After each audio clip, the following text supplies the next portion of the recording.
Ok, alors on va faire un shiur qui va être pour la Refoua Shlema de Rachel Bat Esther et de Eliaou Ben Gemara, Bezat Hashem. Mesrod Yair Ben Luna, Mesrod Yair Ben Luna aussi, Bezat Hashem. Daniel Ben Sarah. Daniel Ben Sarah. Refoua Shlema, tous les Cholam Israël, Bezat Hashem. Az. Alors, la semaine dernière, on a vu un shiur qui avait pour but d'approfondir le sujet qu'on avait vu avant, c'est-à-dire l'idée de concentration, l'idée de rentrer profondément dans une pensée pour essayer d'aller au-delà et de trouver la lumière divine qui se trouve au fond de notre âme finalement, mais qui est en connexion avec les sphirotes, les forces qui sont en nous, dans notre Nefesh Eloki. Et on a vu essentiellement deux techniques, la technique de la concentration et la technique de la respiration. Et la semaine dernière, on avait approfondi un petit peu. Alors, je voudrais reprendre légèrement ce qu'on a vu la semaine dernière, parce que en même temps que je parlais, je vous montrais des illustrations, mais ces illustrations, elles ne sont pas apparues à l'écran parce que probablement, je n'avais pas fait la bonne manipulation. Maintenant, j'ai compris comment il faut faire. J'ai voulu changer un peu la technique habituelle, ça n'a pas marché. Alors, je vais vous remontrer maintenant, on va reprendre un petit peu le passage qu'on avait vu, avec des illustrations qui vont aider beaucoup plus, à mon sens, à comprendre. Alors, l'idée qu'on avait développée, c'était que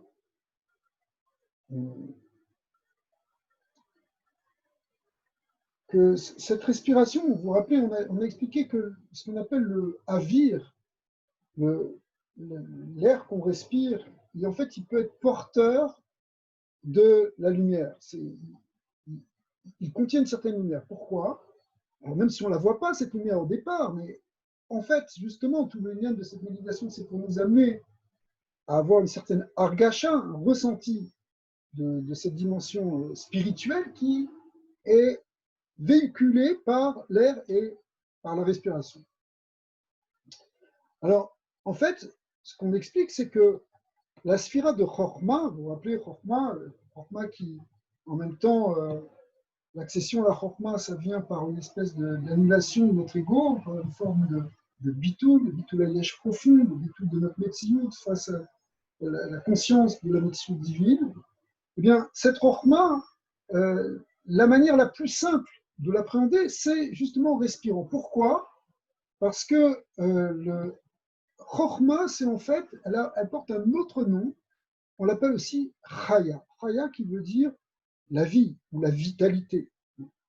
Et effectivement, ce qui nous vitalise, qui vitalise notre âme et par là même aussi notre corps, eh bien, c'est cette force divine, qui est la source de la Chayut, c'est comme ça de la vitalité, c'est comme ça qu'on définit dans tous les sphères de Kabbalah et de Chassidut. En fait, c'est la lumière divine qui est la source de vie. Hachem, il est le Mekor Chayim, il est la source de vie.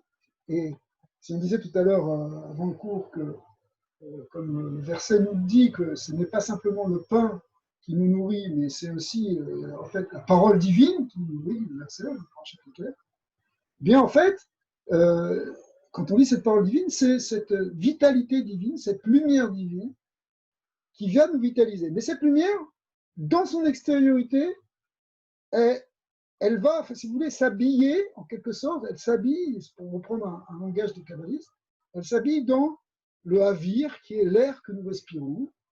Et par le souffle, en fait, on intègre cet air, et en intégrant cet air, en même temps qu'on intègre cet air, qui nous vitalise, on comprend bien aussi que la première chose qui nous donne la vitalité, évidemment, c'est l'air que l'on respire, même avant toute nourriture. Eh bien, lorsqu'on intègre, on inspire, on fait rentrer cet air, on fait rentrer en même temps une certaine lumière. Et le travail que les Mekoualim font ici, c'est de prendre conscience de cette lumière, de méditer sur elle, de l'imaginer au départ, jusqu'à ce que finalement, on ait une perception directe. Alors, ce qu'avait dit le Rav Morgenstern, c'est que, voilà, on y arrive, c'est que, en fait, ce n'est pas seulement le. C'est juste, excusez-moi, je suis en train de trouver la technique. Ce n'est pas simplement le. Alors, je ne sais pas pourquoi ça ne se passe pas ici.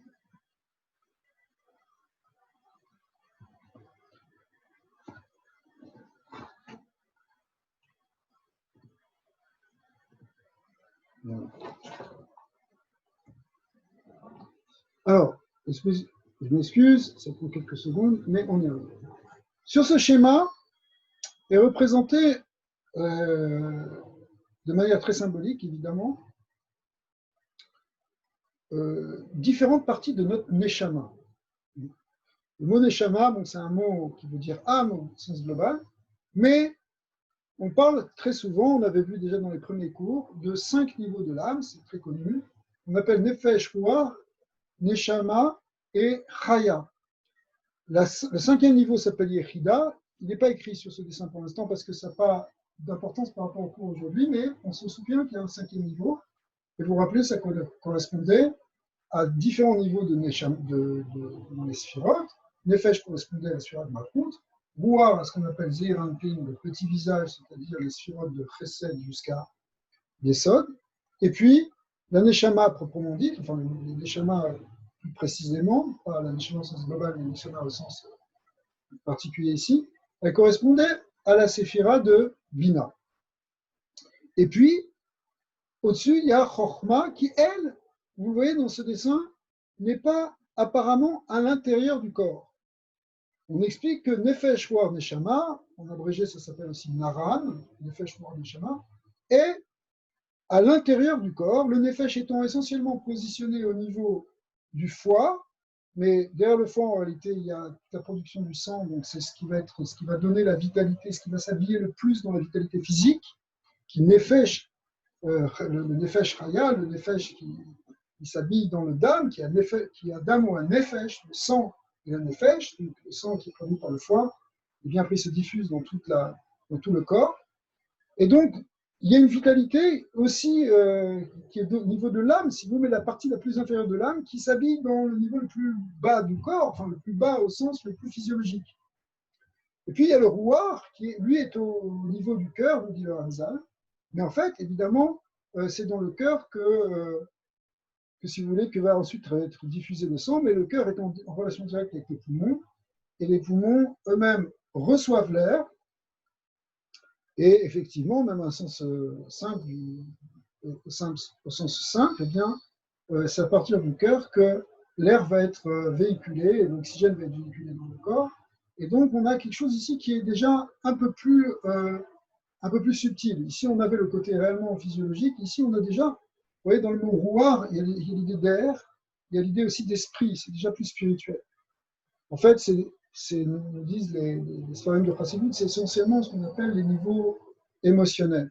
Les émotions, c'est bien, sont liées avec le cœur, mais en même temps, c'est ce qui nous donne notre vie, c'est ce qui nous donne notre respiration aussi, d'une certaine manière. Tout est lié avec les respirations. D'ailleurs, entre parenthèses, le mot Neshima, qui veut dire respiration, c'est le même mot en hébreu que Neshama, qui veut dire aussi l'âme, c'est l'âme qui inspire. Alors, la Bina, Neshama, elle se situe au niveau du cerveau. Donc, on a comme ça, dans l'axe, si vous voulez, du corps, on a la Neshama au niveau du Moa, du cerveau, le Ruach au niveau du cœur, de lèvres, et le Nefesh au niveau du Kavev, le foie. Et puis, les niveaux supérieurs de Chokhmah, qu'on appelle aussi Chaya dans le terme de Neshama, eh bien, sont appelés des parties de l'âme, des lumières qui sont makif. Makif, ça veut dire qui sont au-delà du corps et qui enveloppent le corps. un peu comme une aura, une lumière qui entourerait notre corps. Le cinquième niveau de Keter, alors lui, il est tellement élevé, tellement éloigné qu'il entoure le corps, mais il est au-delà du corps, si vous voulez, mais on ne peut pas le voir comme réellement quelque chose qui entoure le corps. C'est quelque chose qui est plus large encore. On y reviendra. Alors, quand on respire, qu'est-ce qui se passe? En fait, on va intégrer du avir qui veut dire l'air, et on va l'intégrer, on va respirer par le nez, et puis, par la bouche, en tout cas, on va respirer. Une des kavanas, c'est qu'on va sentir cet air, et puis on va essayer de visualiser comme descendant dans tout notre corps. Mais le point qui est important, c'est que ce avir, il contient du or, il contient de la lumière. Et donc, lorsqu'on ingère du avir, en fait, on fait rentrer en nous de la lumière, cette lumière qui est une lumière d'une partie de notre âme. Sauf que cette partie de notre âme, elle est makif, elle est au-delà de notre corps. Et donc, ici, on va la faire entrer, et du coup, on va la faire entrer dans notre conscience en même temps. Alors, c'est ça qu'on cherche à faire, c'est-à-dire qu'on cherche à amener une lumière qui est transcendante, qui est au-delà de ce qu'on est déjà physiquement, si vous voulez, pour augmenter cette lumière. Alors, le point est que cette lumière de Chokhmah, la technique qu'on avait développée, c'est que je respire et je retiens l'air. Quand on dit retenir l'air, ce n'est pas un concours de rétention d'air pour faire très longtemps. Il ne s'agit pas non plus, ça peut exister aussi, mais il ne s'agit pas de ça ici. C'est autre chose, c'est des techniques d'ailleurs qui sont plus problématiques, plus dangereuses de retenir l'air trop longtemps. Mais on le retient suffisamment de temps pour, et ça vient avec l'habitude si vous voulez, pour imaginer que l'air rentre en moi et dedans il y a cette lumière, et cette lumière elle va commencer à éclairer mon cerveau dans lequel il y a ma neshama, donc ça va renforcer la lumière de la neshama. L'âme, c'est déjà une lumière. Mais neshama étant d'une certaine manière quelque part limitée, puisqu'elle est limitée à l'enceinte du corps, maintenant elle va être renforcée par une lumière qui vient de l'extérieur du corps, qui est celle de Chaya Chokhmah. Et donc, on imagine que cette lumière qui vient de Chaya Chokhmah, elle éclaire notre cerveau et notre neshama qui est dans notre cerveau. Et puis, cette lumière descend jusqu'au niveau du cœur, on voit d'une manière un peu centrale, si vous voulez. Et là aussi, cette lumière descend, et puis elle éclaire notre rouar. Donc, notre rouar va se diffuser avec une lumière supplémentaire. Et puis, ça descend jusqu'à l'abdomen, enfin jusqu'au foie. On imagine le foie, le kaved, qui lui contient maintenant le nefesh. Et donc, le nefesh qui lui est, si vous voulez, vraiment en prise avec les forces physiques, physiologiques, lui-même, il va recevoir une lumière et d'une certaine manière, il va devenir plus kadosh, il va se sanctifier. Donc, on va voir plus loin que ce genre de méditation, il n'est pas simplement pour faire une expérience spirituelle où on perçoit une lumière. En réalité, c'est quelque chose qui va sanctifier notre corps, qui va transformer notre corps en quelque chose de plus subtil, de plus lumineux. Ouais.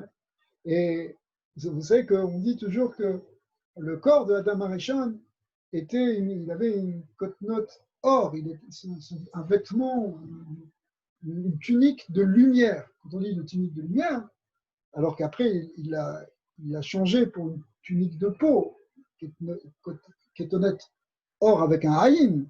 Et à ce moment-là, c'est la peau. Bon, mais ça représente en fait deux états. Un état subtil dans lequel l'homme a un corps tellement sain qu'il est lumineux. Et puis, au contraire, quand il est épais, physique, comme dans l'état dans lequel on est, nous, évidemment, dans ce monde-ci, mais cependant, on voit justement les tzadikim, ils sanctifient tellement leur corps qu'il devient pratiquement lumineux, presque translucide, on pourrait dire. Et donc, il y a l'idée de purifier, d'affiner le gouffre. Et on sent que ça, c'est effectivement quelque chose qui est fondamental, qui fait partie du but de la Torah, pour que Hachem réside sur terre, que la finalité de la création, comme on sait, c'est le dévoilement de Dieu sur terre, dit Rabbi Tartonim. Pour que ça puisse se réaliser, il faut que les hommes qui sont les véhicules de cette lumière divine, eh bien, ait suffisamment transformé leur corps pour que cette lumière divine puisse passer et que le corps ne fasse pas écran à cette lumière. Alors, on va donc, dans cette respiration consciente, on va faire entrer cette lumière. Alors, dans un petit peu le détail, on va le reprendre très facilement. Alors voilà, cette fois-ci, on ne va pas se tromper. Tout le monde voit bien, j'espère. Alors, l'idée, c'est que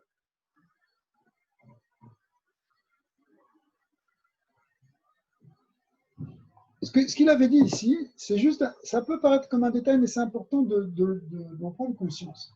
Il a dit, Ve'ata yekaven shebetor chitzoniut dechaya shebechinat avir. On a expliqué que le avir, l'air, c'est ce qu'on appelle la chitzoniut de chaya, l'extérieur, comme on l'a vu sur le dessin. À l'intérieur, l'extérieur c'est le avir, l'air, et l'intérieur c'est la lumière. Eh bien, dans cette chitzoniut-là, il y a une bechina de Chabad, de Chochma, Bina et Da'at, si vous voulez, mais Chochma, Bina, Da'at, de Chochma, de la Chaya. Chaque sphira, chaque partie, elle-même, peut se décomposer en 10 séphirotes. Eh bien, Nichnas le Toro derrière Achotem. Alors, en fait, il y a, cette notion de Chabad. Et cette notion de Chabad, elle-même, on va recevoir, si vous voulez, ce qu'on va faire entrer lorsqu'on dit que la Chochma, elle rentre en nous, en fait, et qu'on a une perception par la Chochma. Alors, ce qu'on avait expliqué, c'est que, essentiellement, c'est la Chochma de la Bina qui est éclairée par la Chochma de Chochma. Alors, je suis sûr que je vous ai perdu là, donc je reviens ici. En fait, ce qu'on a vu ici, c'est que nous, notre avoda sur Chochma, c'est le Chochma que je souligne ici. C'est-à-dire la Chochma qui est déjà dans notre cerveau, qui correspondrait, si vous voulez, même physiquement, des fois on dit que ça correspond à la partie droite du cerveau, le cerveau droit. D'ailleurs, le cerveau droit est lié avec la notion de lumière et de vision. Alors, dans cette Chochma, en fait, cette Chochma de Bina, qui est dessinée en vert ici, eh bien, elle va être éclairée par la Chochma de Chaya. Vous voyez? Mais la Bina de la Bina va être éclairée par la Bina de la Chochma, et le Da'at de la Bina va être éclairé par le Da'at de Chochma. Alors, à quoi ça sert de dire tout ça? Ça sert à expliquer une kavana plus profonde, si vous voulez, dans la respiration. Lorsqu'on respire, il y a à la fois de l'air, évidemment, du avir, mais il y a une certaine humidité dedans, dans cet air, et une certaine chaleur. En réalité, en général, l'air qu'on respire, évidemment, à moins d'être dans un désert très sec, etc., mais il contient une certaine humidité, l'humidité ambiante, qu'on fait rentrer en nous. Et puis, lorsqu'on fait ressortir cet air, il a une certaine température, une certaine chaleur qui vient de la température du corps. Donc, si l'air est frais dehors, par exemple, on sent bien que l'air qui rentre est plus froid que celui qui sort qui est plus chaud. Et pourquoi parler de tout ça? Parce que ça va nous ramener à la théorie des éléments. On parle toujours de 4 éléments, l'eau, le feu, l'air et la terre, qui sont qu'on utilisait tout le temps, qu'on utilise en permanence dans les Sfarim et même dans d'autres cultures de l'Antiquité jusqu'au Moyen-Âge. Et en fait, ces quatre éléments, ils sont liés avec les 4 sphirotes principales. Ici, qu'on appelle Chochma, qui est lié avec l'élément aqueux, Maïm, l'eau, Bina, qui est le feu, et Tiferet, qui est lié avec Da'at, si vous voulez, parce que Da'at, c'est l'intérieur de Tiferet, je ne vais pas expliquer ça maintenant, Tiferet, comme on appelle aussi Zérampi, ça, qui est lié avec l'air. Et puis, Malchut, qui est la terre, on ne va pas en parler maintenant. lorsqu'on respire, si vous voulez, on va faire fonctionner ces trois éléments essentiellement, l'eau, le feu et l'air. Et donc le côté maïm, le côté humide, c'est le côté chorma. Et finalement, lorsqu'on respire, la chorma, hein, c'est elle qui va faire rentrer, c'est elle qui va rentrer, si vous voulez. C'est la chorma qui est ce qui fait rentrer. C'est comme l'eau qu'on fait rentrer en nous. Et en même temps, lorsque ça va sortir, ça va être le feu de la bina qui va fonctionner. Et donc, on est arrivé à un point où on explique que lorsqu'on parle d'une lumière qui rentre, en fait, pour que ce travail et cette perception de la lumière il soit complet, eh bien, c'est lorsqu'on va essayer d'être capable de visualiser cette lumière dans sa dimension pénétrante lorsqu'elle rentre et dans sa dimension sortante. Ce qui correspond à un concept de Kabbalah qui est très important, dont vous avez peut-être déjà entendu parler, qui est que la lumière n'est complète que lorsqu'elle est à la fois dans son rayon incident et dans son rayon réfléchi. C'est un sujet très important dans le Harizal. Le Bala Soulam a beaucoup parlé de ça, en fait, sur ce concept, pour expliquer beaucoup de choses dans le Zohar, entre la lumière qui rentre et la lumière qui sort, et c'est la connexion de ces deux aspects qui fait, c'est très complet. Dans une dimension chassidique, Rabbi Nachman aussi a beaucoup développé ça. Il explique par exemple que, sur un autre plan, mais ça va permettre d'illustrer un peu mieux ce dont on parle ici, il dit que, par exemple, ce qu'on appelle la Hashgacha. La Hashgacha, c'est quoi la providence divine? La Hashgacha, hein, est vue comme le regard que Dieu a vers les hommes. Il nous surveille, il nous protège, il s'occupe de nous. Et Einé Hachem, les yeux d'Hachem sont sur la terre, en particulier sur la Israël. Sur la Israël, c'est toujours là. Mais pour que ce regard soit complet, c'est pas simplement que Dieu nous regarde, il faut aussi qu'on renvoie en quelque sorte cette lumière vers Hachem, à notre tour, regardant vers lui. C'est comme si tu veux t'occuper de quelqu'un, mais cette personne-là, elle te tourne le dos. Alors, comment tu peux t'occuper pleinement de lui? Imagine que tu veux faire un cadeau à quelqu'un, tu lui amènes un beau cadeau, mais la personne, elle s'en va. Alors, tu restes en partie avec ton cadeau, où il va la prendre, mais il ne regarde même pas. Donc, il y a quelque chose qui n'est pas complet. Pour que ce soit complet, il faut qu'il y ait un retour. Il faut qu'il y ait une reconnaissance, vous voyez, dans cette idée. Alors, ça, cette idée d'aller et de retour, c'est tout à fait fondamental dans tout ce dont on va parler dans la Kabbalah. Tout va être aussi une notion de ratso, de shov, d'aller et retour en permanence, parce que c'est seulement lorsqu'il y a ce double mouvement que le mouvement est complet.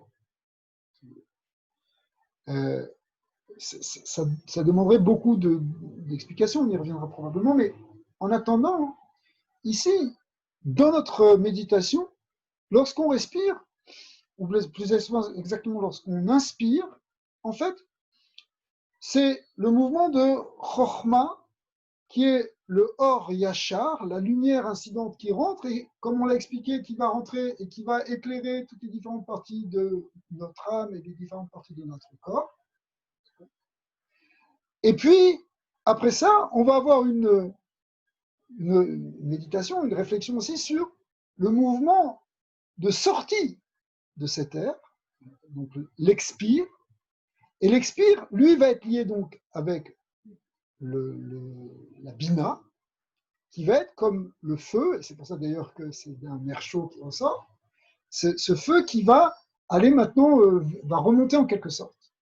L'eau, vous savez qu'il y a un principe aussi qui est très connu, c'est que l'eau descend, c'est le mouvement naturel de l'eau, c'est un mouvement descendant, l'eau coule, alors que la flamme monte.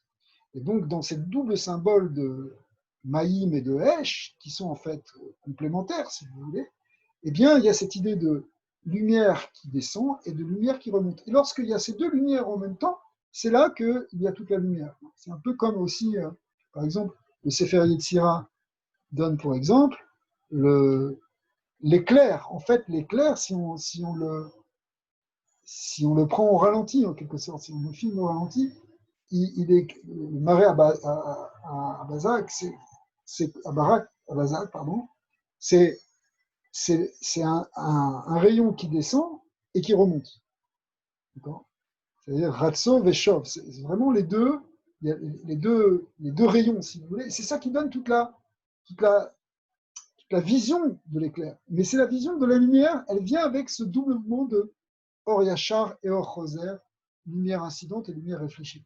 Et dans notre respiration, alors, l'inspire va être cette lumière qui rentre et l'expire, cette lumière qui sort. Alors vous allez me dire, très bien, là on a parlé de Chokma et de Bina, mais où est Da'at? Eh bien, Da'at, c'est le souffle à proprement parler, si vous voulez. C'est l'acte de respirer qui fait cette jonction entre la Chokma et la Bina. Da'at, c'est par définition le chibour, l'union de Chokma et de Bina. Et donc, en fait, ici, cette union de Chokma et Bina, elle s'exprime par la synthèse entre ces deux mouvements. Et lorsqu'on on va méditer, on va imaginer la lumière de Chokhmah qui rentre, la lumière de Bina qui permet de ressentir, et le Da'at qui fait le lien entre les deux. Alors, d'ailleurs, l'air ici, si vous voulez, qui correspond à Da'at, c'est le souffle lui-même. C'est le roi lui-même qui fait le lien entre ces deux éléments qui sont les deux dans la respiration ici, évidemment. Un des points aussi, c'est que l'eau en hébreu, ça se dit maïm, et le feu, ça se dit esh, et la Gemara explique que le mot shamaïm, qui veut dire les cieux, sont une composition, une union, un équilibre entre esh ou maïm. Altikre shamaïm, esh ou maïm, c'est esh et maïm. Et en fin de compte, si vous voulez, lorsqu'on réunit Chokhmah ou Bina, Esh et Maïm, ça fait Shamaïm. Et Shamaïm, ben, c'est le ciel de Da'at, la Rakia, ce qu'on appelle l'espace, le ciel de Da'at. Et c'est quoi le Da'at? C'est quoi le ciel? Ici, le ciel, c'est l'esprit. La terre est liée avec la matière, alors que le ciel, Shamaïm, est lié avec le spirituel, avec l'esprit. Donc en fin de compte, l'expérience spirituelle, la perception spirituelle, elle va se faire grâce à cette respiration où on va unifier à la fois ce maïm et ce esh maïm, on va les unifier par ce souffle, par cette respiration consciente dans laquelle il y a une partie qui rentre et ensuite une partie qui sort. Et plus on va le faire, et plus le rayon de lumière, la lumière qui va venir à nouveau, qui va venir maintenant nous baigner intérieurement et éclairer notre neshama, plus cette lumière-là, si vous voulez, elle va pouvoir s'installer, rayonner, et peu à peu sanctifier notre corps. Parce que si ce shamaïm, si ce spirituel, cette lumière spirituelle rentre dans notre corps, elle était au départ, elle enveloppait notre corps, mais elle ne rentrait pas. Maintenant, si elle rentre, alors elle va aussi nous éclairer de l'intérieur et de l'extérieur. Et donc, on va avoir cette combinaison de lumière qui va, en quelque sorte, éclairé, donc attaqué par l'extérieur et attaqué par l'intérieur, pour dire un mot qui n'est pas exact, mais pour dire qu'il y a un travail qui se fait à la fois par l'extérieur et à la fois par l'intérieur, et petit à petit, rendre plus kadosh notre mouf, notre corps, et donc faire que le côté divin va de plus en plus résider en nous et donc dans ce nous.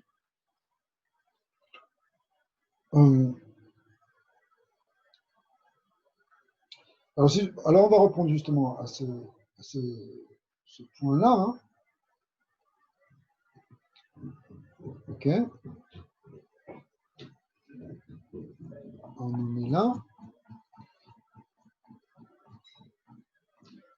Alors en fait, ici, ça doit résumer un peu cette idée. Ou les avin sodze, chez la Makifim de Chaya, donc c'est Makifim de Chaya, hein, cette image de la Chorma qui est autour, ou Alpi Aïnyan, chez Agouf Betiv'o ou Massar Amavdil Ben Adam Leorot Elyonim. Dans sa nature, le corps, il a tendance à faire écran à la lumière, aux lumières supérieures. Mais justement, le travail qu'on fait maintenant, à l'idée chez mes kaven mistayer arbe des marchavatou, lorsqu'on va avoir cette kavana et qu'on va imaginer fortement dans notre pensée, qu'on va dessiner dans notre pensée littéralement, ces lumières divines, Rotelokim, à Makifin, Simbo, qui rentrent en nous, à l'idée metaer ou mekadesh meod et akouf. Alors à ce moment-là, ça va purifier et sanctifier fortement le corps. Ou mezakeko. À la limite, c'est beaucoup plus efficace, si vous voulez, que de jeûner ou de faire des choses comme ça, parce que le jeûne, c'est quelque chose qui peut être, au contraire, nous affaiblir dans notre pratique spirituelle si on n'est pas capable. Mais là, en fait, en faisant quelque chose qui est, si vous voulez, au fond tout à fait naturel, de respirer, mais simplement de respirer avec une certaine kavana, avec une certaine intention, où on imagine cette lumière qui rentre en nous et qui nous éclaire de l'intérieur et qui ressort pour nous éclairer de l'extérieur, etc., enfin, ce mouvement de va-et-vient, eh bien, on arrive à transformer littéralement le niveau de pureté et de sainteté de notre corps. Ou basé au l'air, ou mitbatel amassar amavdi. Et du coup, peu à peu, évidemment, ça ne se fait pas du jour au lendemain, mais peu à peu, cette dimension d'écran qui nous sépare de la lumière divine, eh bien, va en s'annulant. Alors, ici, il explique que l'ine machenichnas le agouf ou chelek un naran de bechinat ha'avir venefar me'avir leor. Donc, ce qu'on a appelé le naran, sans rentrer trop dans les détails, si vous voulez, c'est la partie extérieure ici de cette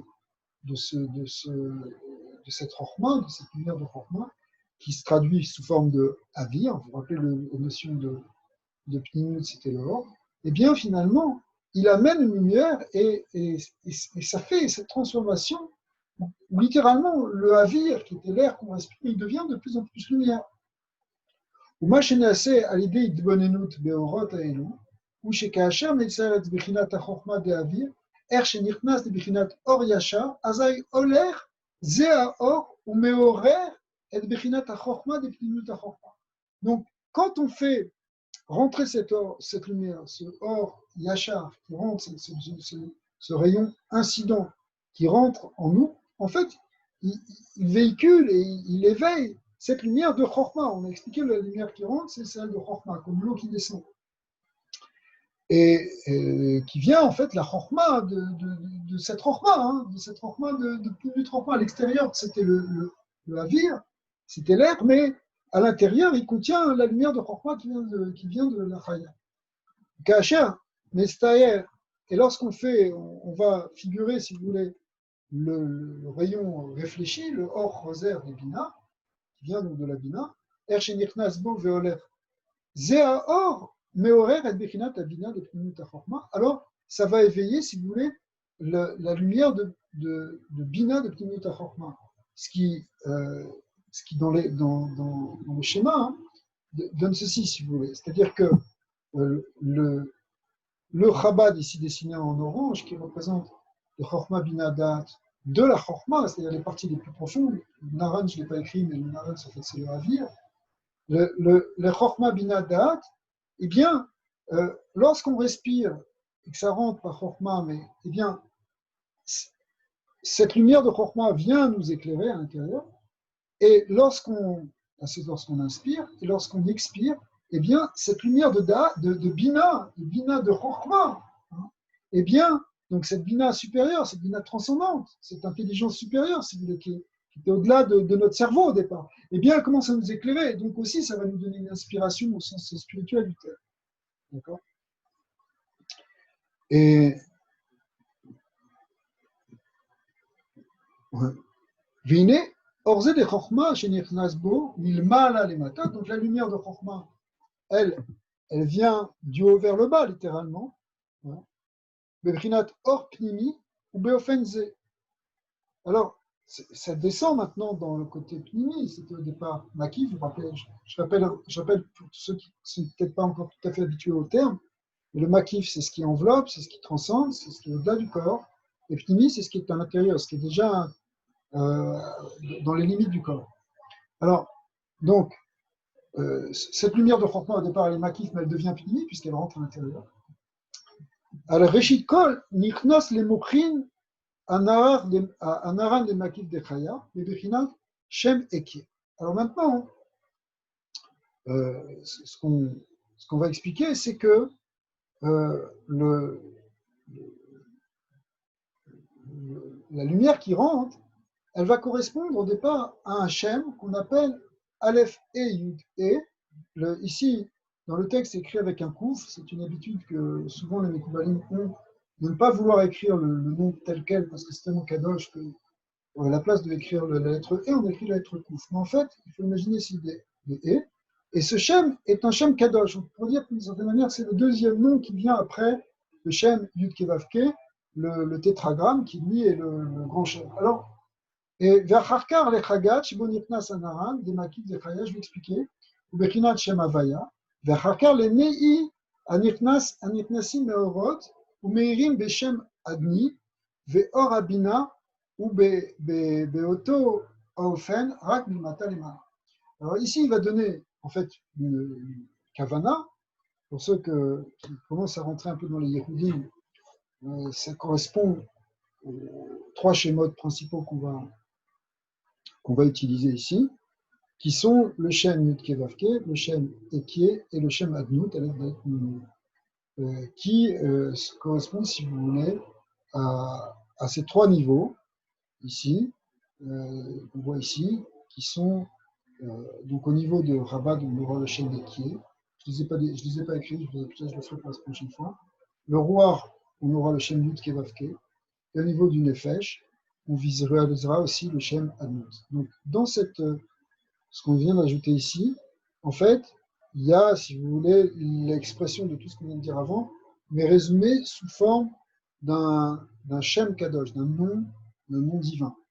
Et ces noms divins, si vous voulez, ça permet aussi de focaliser la méditation en même temps qu'on imagine cette lumière. On peut imaginer cette lumière en l'associant à un nom particulier. Donc, ce n'est pas forcément obligatoire pour l'instant pour le début de tout ça, mais c'est quelque chose qui est très intéressant quand on commence à faire des Yehudim, on verra après quand on y arrivera, où la méditation sur les Shemot HaKadoshim, sur les noms divins, est une grande clé. On en a déjà parlé, vous vous rappelez quand on avait expliqué que tout commence par rentrer par la porte de la Malchut, mais cette Malchut, en fait, elle a deux facettes, une facette qui s'appelle Léa, une facette qui s'appelle Rachel. Rachel étant plus extérieure et étant, proprement parler, sur l'imagination, on va se focaliser sur une image, sur un symbole, du corps. Mais Léa, elle, était au contraire une concentration sur des lettres, ou au-delà des lettres, sur des noms, et donc des noms divins. Donc ici, si on va associer ça avec des noms divins, on aura Ekie au niveau du cerveau, on aura Avaya, Kevavke au niveau du roi, et on aura Adnut, Alepdat Migneux, au niveau du Nefesh. Là, je rajouterai ça avant, après, je ne l'ai pas encore fait.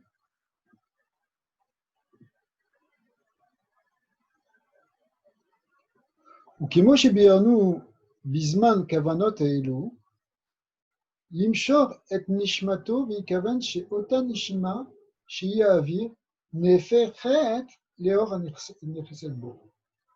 Alors, il redit ici l'idée principale, c'est-à-dire que lorsqu'on intègre l'air, si vous voulez, c'est ça la base de toute cette kavana ici, c'est que en même temps qu'on sent l'air qui rentre en nous, on fait un travail d'imagination pour visualiser la lumière qui est contenue par cet air. Ou kacher Adam eno menoussé kolka, parce qu'on n'est pas tellement habitué à ça, il naissait les kaven ou les argish, les kol apachot berosho. Comment on essaie de faire si on n'est pas très habitué, c'est-à-dire on donne un conseil ici lorsqu'on débute, c'est au moins d'imaginer cette lumière au niveau de notre cerveau, déjà. Donc on fait rentrer l'air, et je respire, et en même temps, derrière l'air, je vois une lumière. Et cette lumière, au départ, je la visualise au niveau du cerveau.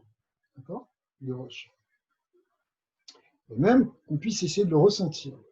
Ernitna Shamaor, Dainu Bechinat Nahar de Avir. Il redit la même chose, qui a Avir Ose Betrilat Betisha Imagouf Minkom Arosh. Pourquoi? Parce qu'en fait, si vous voulez, le contact premier, la Betisha, c'est le contact, on va le traduire comme ça pour l'instant, entre le Avir, il rentre dans le corps, mais au départ, il rentre, effectivement, on insère l'air au niveau du nez, donc c'est au départ au niveau de la tête. L'air rentre au niveau de la tête. Donc si on veut penser à la lumière qui est contenue dans l'air, eh bien, on va y penser d'abord au départ au niveau de la tête. Après ça, cette lumière qu'on appelle Naran de Avir, Naran ici ça veut dire la partie inférieure de l'Avir, qui est donc le Avir, c'est l'air, mais qui contient la lumière qui est contenue dedans. Eh bien, après ça, ça descend dans le corps. Quand on respire, d'abord, c'est au niveau de la tête, et puis évidemment, ça descend ça descend ensuite par les voies respiratoires, ça descend dans le corps. Vesarir les khatrila, les kaven et akol. A priori, il faudrait penser à ces trois niveaux dont on a parlé. Les trois niveaux de Neshama, Roar et Nefesh, comme on l'a vu tout à l'heure sur le dessin, qui sont appelés ici Chabad, Chagat et Nei. C'est-à-dire, en fait, c'est dans le langage des Séphirot, c'est-à-dire ces trois niveaux s'appellent Chochma Binadaat, Chesed Gvura Tiferet et Netzar Od Yesod. Nei, c'est-à-dire Netzar Od Yesod, qui sont trois supérieurs inférieurs. On ne parle pas de Malchut ici, mais on le laisse pour l'instant de côté. C'est les trois, si vous voulez, c'est quand dans cette séparation dans cette séparation en trois parties, on a, si vous voulez, donc trois parties dans le corps, qui sont le cerveau, le thorax et l'abdomen, qui sont, pour reprendre le langage du Sefer Yetzirah, eh bien, ils sont en correspondance avec les 10 sphirotes. Ici, on parle de 9 sphirotes, qui sont Chabad, Chagat, Chesed Gvura Tiferet, et Nei, Netzar, Od Yesod. C'est encore une autre manière d'en parler. D'accord? Alors, les Khatrila, alors il nous dit qu'a priori, il faut essayer d'imaginer que ça va descendre dans ces trois parties, dans Chabad, Chagat et Nei, dans ces trois niveaux du corps.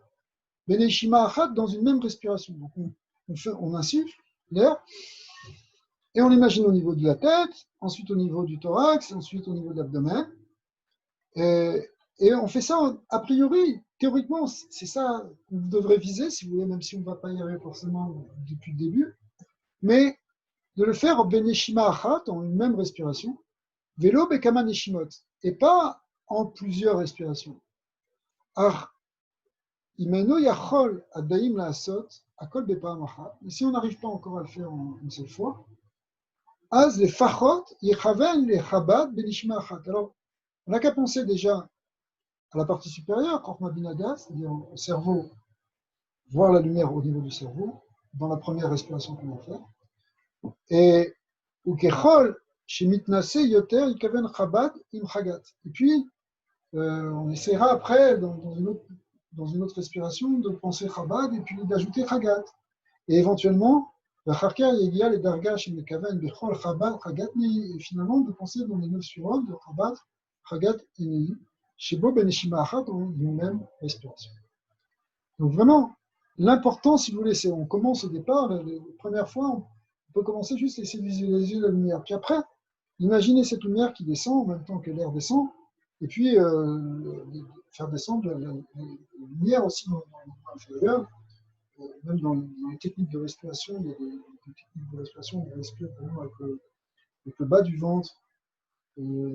Alors sans entrer dans tout ça, il y a cette idée vraiment d'imaginer l'air qui descend tout en bas, et derrière cet air, révéler à partir de cet air une certaine lumière. Donc l'idée ici, c'est que on peut y aller au départ progressivement, mais on va essayer vraiment d'éclairer tout le corps. וצריך להבין שכמו שלמדנו כאן קצת מעניין העליות, היינו להעלות את המחשבות למקום גבוה מלמטה למעלה, כך גם יש עניין של הורדת האורות מלמעלה למטה. Donc on a expliqué que ce qu'on appelle depuis le début, ce qu'on a appelé précédemment les aliyot, c'était des élévations spirituelles, on appelle l'image de l'échelle, une montée dans les 4 mondes.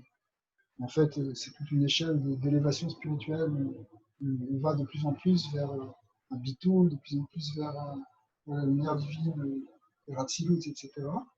Et bien en même temps qu'il y a ce mouvement d'Alia, ici il y a quelque chose qui est intéressant avec la respiration, c'est qu'il y a aussi la notion de l'irida, de faire descendre le mala les matins, du haut vers le bas. Il y a toujours du bas vers le haut, mais il y a aussi du haut vers le bas, du haut vers le bas ici. Deinu, betsura fucha, shiu mitkacher ima or bemakom gavoa, shiu bekina tatzilut, ou misham mamshir ayehud azeh leolam babriya, ou misham etzara misam yosnasi. Donc, de même que si vous voulez, on avait une méditation qu'on avait d'ailleurs appliquée dans la Tfila, on vient juste de parler, on monte de monde en monde, on va d'abord dans la Silla, ensuite dans la Tfila ça correspond au Korbanat, ensuite Yetzira ça correspond à Psuké des Imra, ensuite Beria ça correspond au Yetzira et au Shema, ensuite Atzilut ça correspond à la Hamida, mais une idée de monter les 4 mondes. Et bien ici, lorsqu'on va respirer, on va avoir un peu la pensée un peu contraire, on va aller s'attacher à la lumière supérieure de Hatzilut, et on va essayer de la faire descendre justement jusque dans le plan de Asiya. En fait, si vous voulez, dans les 4 mondes, si Dieu veut, je vais compléter ce dessin pour que ce sera plus clair. Mais en fait, si vous voulez, le Nefesh correspond au Olam à Asiya, on l'avait vu dans un tableau précédemment. Et Ruach correspond au Olam à Yetzira. Et Neshama correspond au Lama Beria, et Chochma Hatzilut. Donc si je fais rentrer la lumière de Chochma à l'intérieur, en fait c'est la lumière de Hatzilut qui vient et qui descend progressivement jusqu'à éclairer, jusqu'à descendre, si on pousse la méditation jusqu'au bout, faire descendre jusque dans le côté physiologique, dans le côté de Asiya. Je sais pas ce qu'on avait mis. Oui, on avait expliqué là, on peut regarder sur le côté droit de ce tableau. Le Nefesh c'est Asiya, le Roi c'est Yetzira, Neshama c'est Beria, et Chaya c'est Hatzilut. Donc, ce qu'on appelle Chaya, qui est la Chochma, c'est la lumière d'Hatzilut. Alors, quand je respire, en fait, la kavana ici, c'est que je fais rentrer une lumière de Hatzilut qui descend, qui s'incarne dans Beria, et qui descend dans Yetzira, et qui descend dans Asiya. Tout ça dans le microcosme de notre corps, si vous voulez. Mais, en même temps, vous voyez, c'est cette idée ici qu'on fait descendre une lumière qui est très élevée, qui est maquée, justement. C'est cette lumière divine qui va venir et qui vient et qui s'intègre de plus en plus dans notre corps, et s'intégrant dans notre corps, finalement sanctifie notre corps.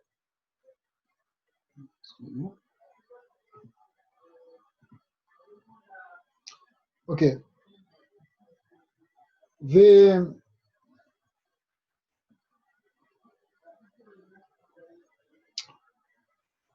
שהוא מקשר את האור במקום גבוה שבבחינת אצילות, ומשם ממשיך הייחוד הזה לעולם הבריאה, ומשם יצירה ומשם נעשה.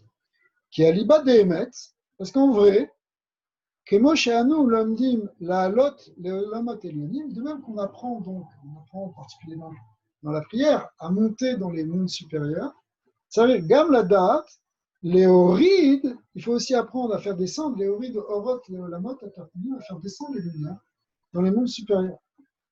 Ça, c'est très important, la Chassidut a beaucoup insisté là-dessus. C'est-à-dire qu'il ne s'agit pas simplement, si vous voulez, de s'élever spirituellement pour s'extraire du monde physique et atteindre des niveaux spirituels. Ça, c'est en fait, si vous voulez, l'approche première, d'une certaine manière. Mais il y a quelque chose qui est plus important encore, c'est d'amener la lumière divine dans ce monde, dans le monde d'en bas. Et comment on fait pour l'amener dans le monde d'en bas? Alors, à un niveau ésotérique, évidemment, c'est la pratique des mitzvot, c'est quelque chose qui, dans le monde concret, amène, et il faut développer les mitzvot, c'est très important, etc. Mais ici, maintenant, dans l'approche ésotérique, c'est en fait en faisant la chose dans notre corps. C'est-à-dire d'amener la lumière divine jusque dans le côté physique. C'est ce qu'on explique là depuis le début. Donc, ça, c'est l'idée de faire descendre la lumière d'Atsilut jusque dans le corps. Oui, mais Rav, si je peux intervenir, Oui. ça veut dire que le fait qu'on fasse descendre la lumière de Harlem à Atsilut, ça veut dire qu'elle contredit le fait que cette lumière se trouve dans le Havir. Là, à la fois, c'est ça ce qui est difficile à comprendre. C'est que toutes ces lumières-là viennent des différents Havirs, mais là, on a l'impression que tout se trouve dans le corps humain. On a l'impression que c'est une. En réalité, ce qu'il faut comprendre. On a l'impression que c'est de l'anthropomorphisme qu'on fait. J'entends votre question, mais quand on parle de la lumière, oui, parce que là, il dit clairement que la lumière auquel on doit penser, là, elle doit directement. C'est une lumière qui vient de là-haut. Voilà. Ah, mais le problème, c'est que quand on parle de là-haut, alors, il faut bien être. Voilà, il faut expliquer une chose. C'est que la grande définition qui est donnée par la Chassidoute, mais en fait qui est universelle, c'est que la lumière de Dieu, en fait, elle est partout, dans tous les mondes. Ce qu'on appelle le Tzimtzum, qui est la contraction originelle de la lumière, qui a amené le voile de la lumière divine, du Or Ein Sof, qui a été voilé dans le monde, pour permettre des existants, pour permettre la création, de cacher sa lumière, voiler sa lumière. Alors le Baal HaTanya, alors justement, le Baal HaTanya explique que, en fait, ce Tzimtzum, il n'est pas vrai. Il est chez l'eau qui est Pshuto. Parce qu'en fait, la lumière de Dieu, elle est absolument partout. Alors, pourquoi on parle de Tzimtzum? Parce qu'au niveau des créatures, il y a un manque de perception de cette lumière. C'est-à-dire, le voile, il est dans les créatures. Les Gabé à Mekabelim, c'est les Mekabelim, c'est-à-dire les créatures, qui, eux, perçoivent une absence de lumière. Et justement, le travail qu'on fait, c'est de retrouver cette lumière qui est là. Elle est là, en fait, elle est là dans l'air qui nous entoure. Donc, elle est très proche. La lumière d'Atsilut, elle est là. Atsilut, ce n'est pas un monde qui est très, très, très, très loin de nous. La notion de Or Makif ou de Or HaSovev, et c'est expliqué dans le Tanya et dans les Mahamarim, c'est que cette lumière, elle est là. Ta perception, elle est au bout de ton nez, en réalité. Sauf que, comme elle transcende ta perception, ta Argasha, tu ne l'aperçois pas, alors pour toi, elle t'apparaît comme hyper éloignée, comme totalement transcendante, inaccessible. Et justement, le travail où on utilise ici la fonction de l'imagination, ce qui apparemment pourrait paraître un peu douteux, mais tu utilises ton imaginaire pour retrouver cette vérité qui est que la lumière divine est là tout autour de toi. Et même à l'intérieur de toi, mais ça, la révèle justement la faisant rentrer. Oui, mais Rav, ça c'est compliqué, ça, parce qu'en réalité, lors du Tzimtzum, c'est-à-dire que c'est évident que lors du Tzimtzum, vu l'infinité divine, on ne peut pas dire que la lumière s'est interrompue. Donc, il y a ce qu'on a appelé le Réchimo. D'accord? Le Osrod l'explique parfaitement. Mais ce Réchimo-là, ce n'est pas celui qu'on va atteindre. Ce Réchimo, c'est de manière à expliquer la continuité de la lumière du Ein-Sof.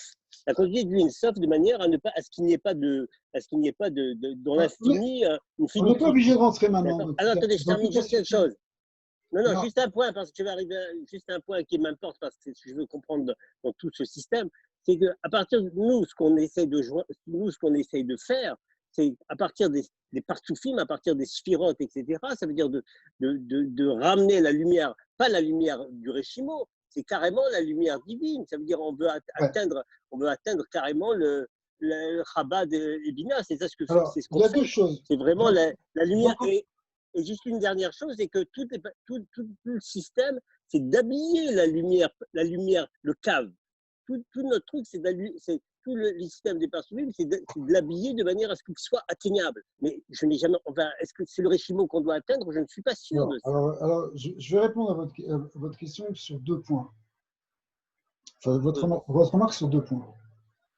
Tout d'abord, on ne rentre pas ici maintenant, bien que j'ai parlé du Tzimtzum, on ne rentre pas ici dans les subtilités du Reshimon, c'est-à-dire de la trace du Or Ein Sof qui reste après le Tzimtzum.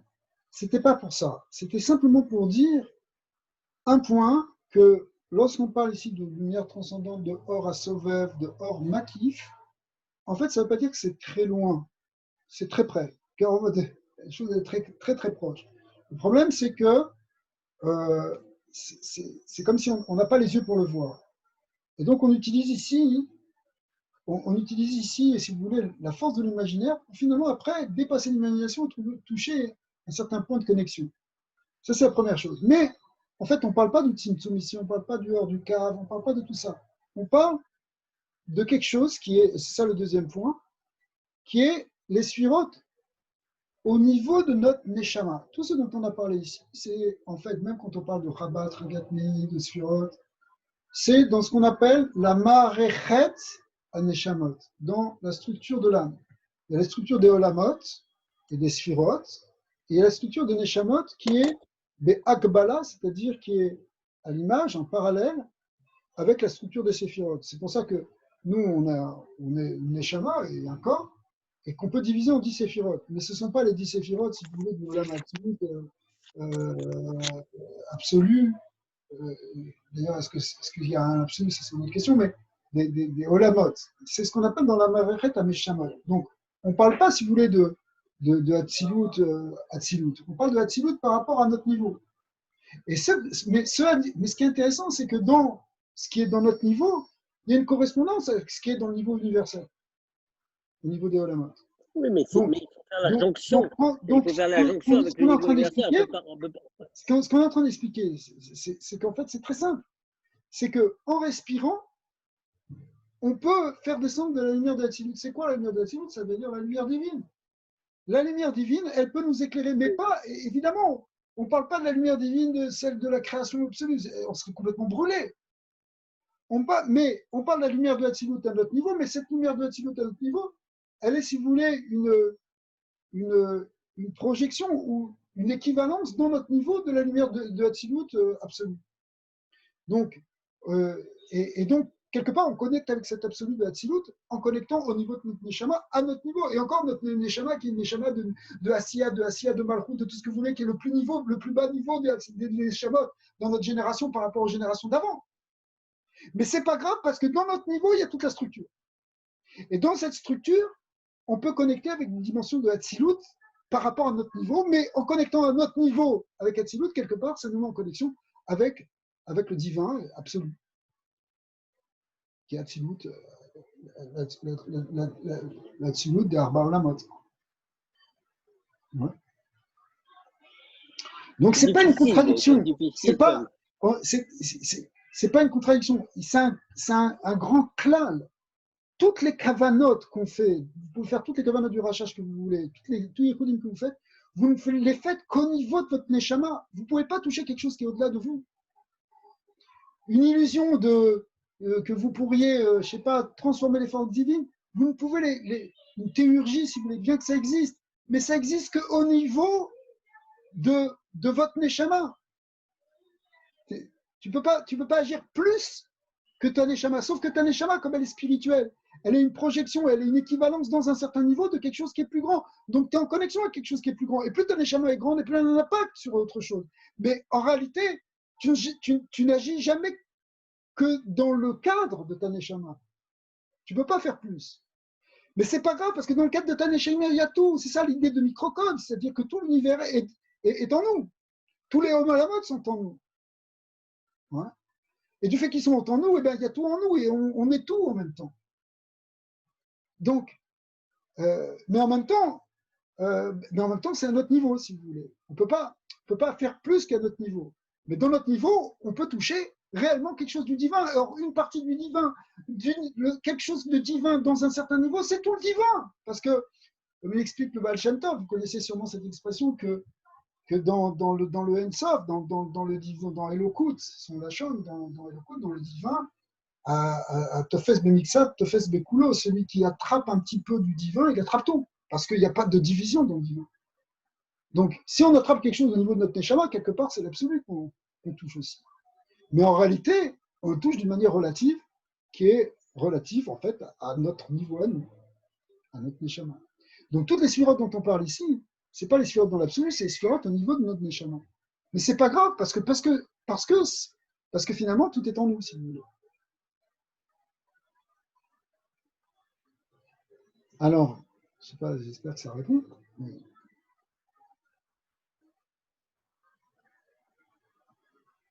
Alors donc en fait c'est ça.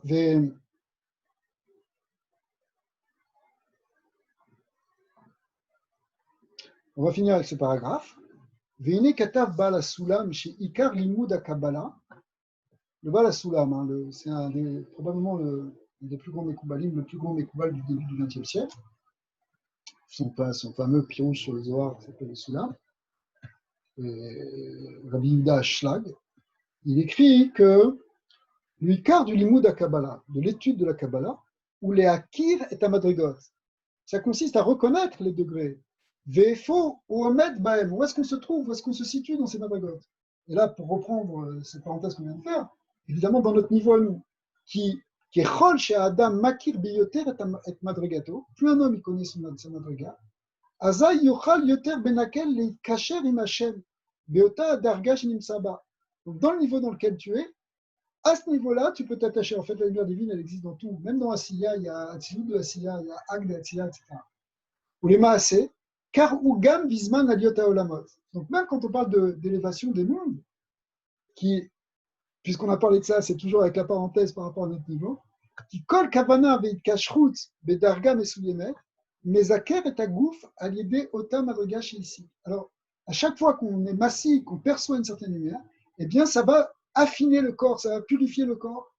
Rak Shetzarir le Avril, Imbechinat, Ashmiya, chez Messig, Aliédé Darga Mesuyemet, Iminal Dusha Olo. Et la Shmiya qu'on avait appelée comme, on avait l'écoute littéralement, l'audition qu'on avait vue comme si vous voulez le retour, l'information qu'on perçoit dans un certain niveau, à chaque fois il faut faire un travail pour reconnaître si c'est quelque chose qui vient de la Gdusha ou qui ne vient pas de la Gdusha.